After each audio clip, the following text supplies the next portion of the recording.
to you. Mr. Baidoo, can you hear us? I can. I can hear you. And congratulations to you. It's in order. Thank you. Thank you so much. Great. And if you could kindly sit back a bit for us. Yeah. Perfect. Thank you. Thank you. Thank you very much. Now, so you're basking in the glory and the victory of yesterday. I understand today has been a day of thanksgiving for you, correct? That is so. That is so. And I've been going around. Oh well, let me say good evening to your viewers, and I thank the people of Akwatia and its environs.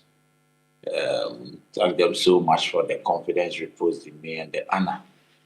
I'm grateful for the opportunity. And yes, so after the election, such a victory you don't need to downplay. So just this morning we started the Thanksgiving. We went to that section of the constituency we call the railway zone, which zone includes Achim Wenchi and its small towns. Swabe, Achim Takrase, Achim Kusi, and then there's various small towns around. So we are done with that. I came home not long ago. So we continue tomorrow. There's a lot ahead of you. But really, looking at the election outcome yesterday, what worked for you? I mean, you led this strategy deployed by the NDC as the candidate on the ticket of the party in this by-election. What worked for you to now turn or overturn what happened in 2024 to your favor? Well, you see, I would say it had to do with the message we gave the people. It was a message of hope and development, because we knew that Akwatia had been hungry for development over the 8 years.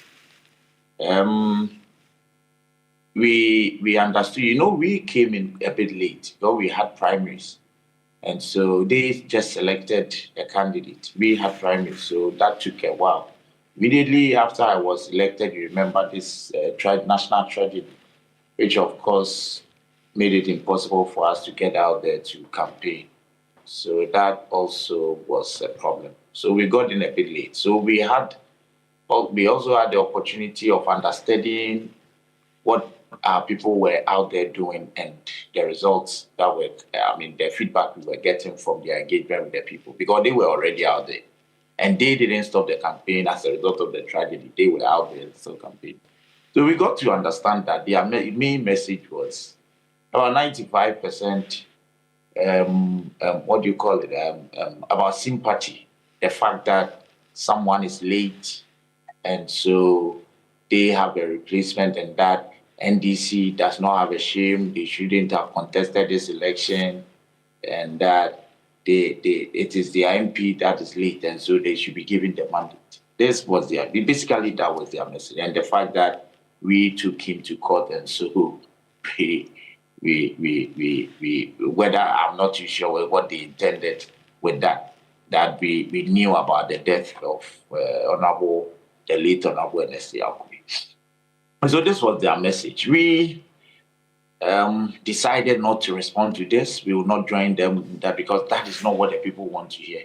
So we went out there and told the people that we are here to give you hope that there is a new administration, which administration is people-centered.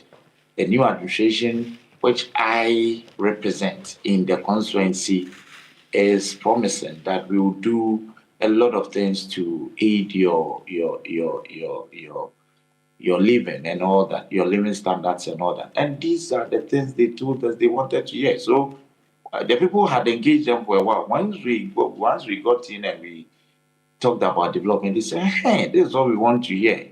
You understand? So we got to know that indeed that's what they wanted to hear. Not the fact that we were in to deceive them. We've demonstrated in various ways to show that we indeed have their concerns at heart. And there are a few things which were, the immediate ones we were able to even resolve for them and all that. So they saw us as a better option. They saw us as people who were serious in delivering, rather than somebody who would put out a poster, which poster would have the late MP's whether picture or shadow behind you, as if that is his running mate.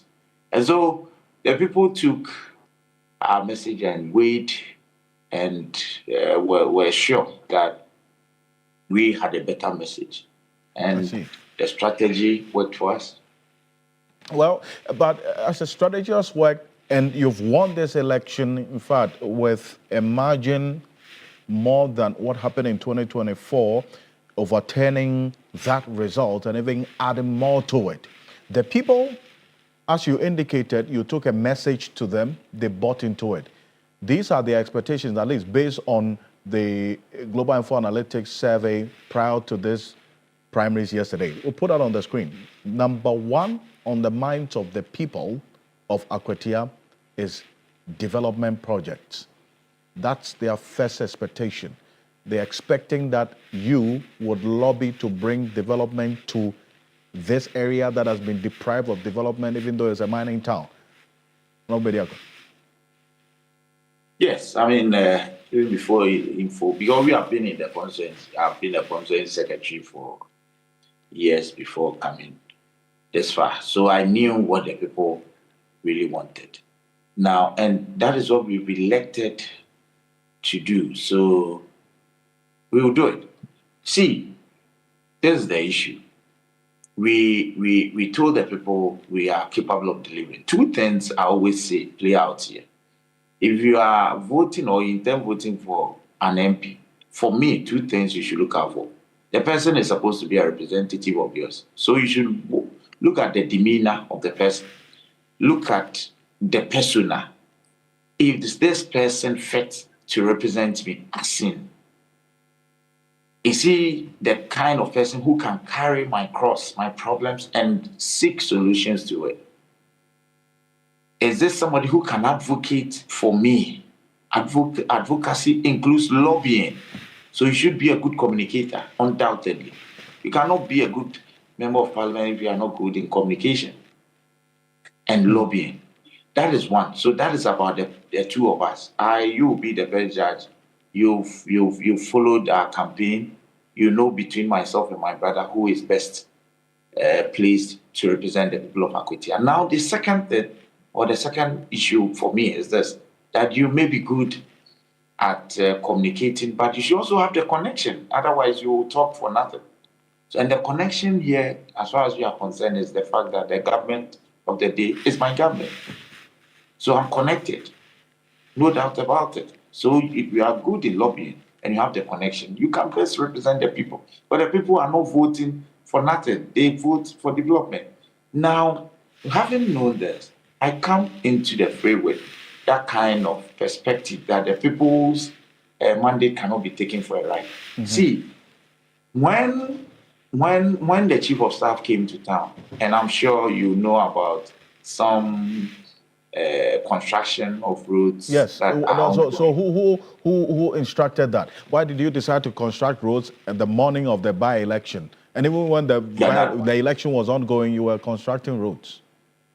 Yes, I mean, he wasn't in the morning of the by-election necessarily, but the truth of the matter is that it started before the elections, but it only continued during the elections because they shouldn't have stopped because they are doing their work irrespective of... Can you hear me, sir? I can hear you.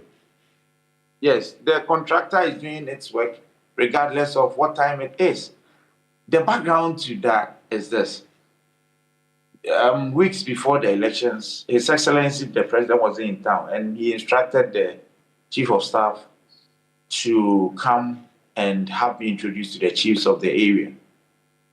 The Chief of Staff came together with some ministers and met all the chiefs in the area at Osiewo's palace. It wasn't a secret meeting. The Osiewo, after the introduction, the Osiewo took advantage. You know how chiefs I see. Took advantage of the situation and pleaded for these projects to be done for him. Now, the chief of staff said no, he didn't come because of that. So we should come to the Jubilee House at a later date to have that discussion, and that I should bring them. I took the chiefs to the Jubilee House, and the chiefs requested the paper they presented to the vice president, who was then the acting president and sat through the meeting. He took copies of them, and they pleaded that we need this, at least in the interim, a few roads that needed to be fixed. So then the government took a decision to oblige. So essentially, the decision to do those roads came from the chiefs, not from the government. And the chiefs are happy. That's why if you take your cameras along the or to the policies in the constituency, they will tell you that they are happy with what's going on because they requested, and the listening government, as NDCS, obliged them. So there's nothing wrong with that. Well, you cannot also, for those who would associate the timing of this request to what is happening. Then again, no, but so I think that. Let me address respectfully. In a minute, yes, quickly. In that case, quick one. In that case, whom will you blame? Is it the chiefs or the government who obliged? Is it the chiefs who requested or the government that obliged the chiefs? Who will be held for the blame? Well, the chiefs made a request. The government must run. In fact, the government, I don't even subscribe to this thing because it's by-election, this shouldn't happen. Look, if it were just to deceive the people, we are done with the elections, I've won. But how come this night, I'm in my village, like my town, right now, the construction is still ongoing. I see. It's still ongoing. It's still ongoing. Let your people come. Because it is actually a contract to work. For the contractor to complete the work.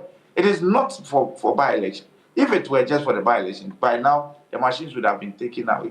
But go to the various towns and the work is ongoing. And I am privileged to have information to the effect that the routes will be completed as planned. And that definitely falls directly on your lap now as Member of Parliament for Akwatia. I Absolutely. I thank you. Right. Absolutely. Thank you for joining us. And I know thank you. We would have an extensive conversation in the coming days as well. Thank you. I would love to. I would love to. Grateful. Bernard Bediako Baidoo is Member of Parliament elect for the Akwatia constituency. On behalf of the team, I want to say thank you. Thank you so much for joining us.